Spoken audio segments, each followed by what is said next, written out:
اللہ رسول امت، اللہ رسول امت۔ اب لطیف تفسیر اشارہ کر دوں، عنوان معراج سبحان اللطیف اور آیت معراج 111 الگ اگر سب کو کرے اللہ رسول امت، بخشش ہو گئی کہ نہیں ہوگی؟ اگر محبت سے سمجھ گئے ہیں تو سبحان اللہ رسول امت۔ اگر صرف 11 آیت ہوتی نا تو اللہ رسول سے ہوتی، 10 بھی ہو جاتی تو پھر مسئلہ ہو جاتا۔ 111 آیت رکھ کر کے ہر ایک کو اللہ نے آنکھ دے کر کے سمجھا دیا ہے۔ اب سنیے یہ آیت کریمہ، تو عنوان معراج 111 آیتوں پر مشتمل ہے، اور تحفہ معراج ہماری اور آپ کی سلامتی ہے۔ اللہ کے رسول نے ہمارے لیے سلامتی، برکتیں، رحمتیں لائی ہے۔ اللہ تعالی ہم سب کی طرف سے آقا کو خوب سے خوب رفعت عطا فرمائے، یہی دعا کر سکتے ہیں۔ کچھ اب سنیے، وقالوا لن يدخل الجنة الا من كان هودا او نصارى، اور یہ یہودی کہتے ہیں، بلکہ یہ لوگ کہتے ہیں اہل کتاب، اور اہل کتاب میں دونوں ہیں، نصرانی بھی یہودی بھی ہیں، صاحب توریت بھی ہیں، صاحب انجیل بھی ہیں۔ یہ لوگ کہتے تھے کیا؟ لن يدخل الجنة الا من كان هودا او نصارى۔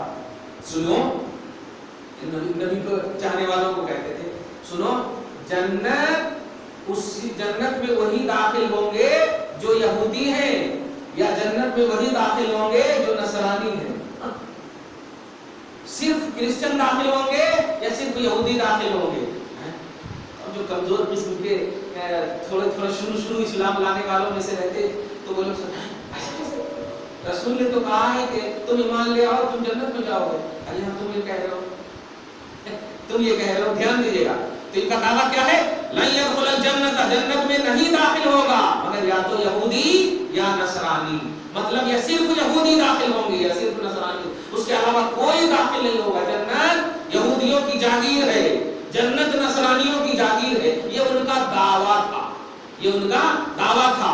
اللہ سبحانہ کہتا ہے، اے حبیب کے چاہنے والوں، تلک امانیہم، یہ ان کی خام خیالی ہے، یہ ان کی خام خیالی ہے۔ خام خیالی نہیں سمجھے، یعنی ان کی اٹھ پٹان سوچ ہے، ان کی بے تکی سوچ ہے، ان کی بلا وجہ کی آرزویں ہیں۔ اگر تمہیں یقین نہیں تو حبیب اعظم کو بلاؤ، حبیب اعظم کو بلایا۔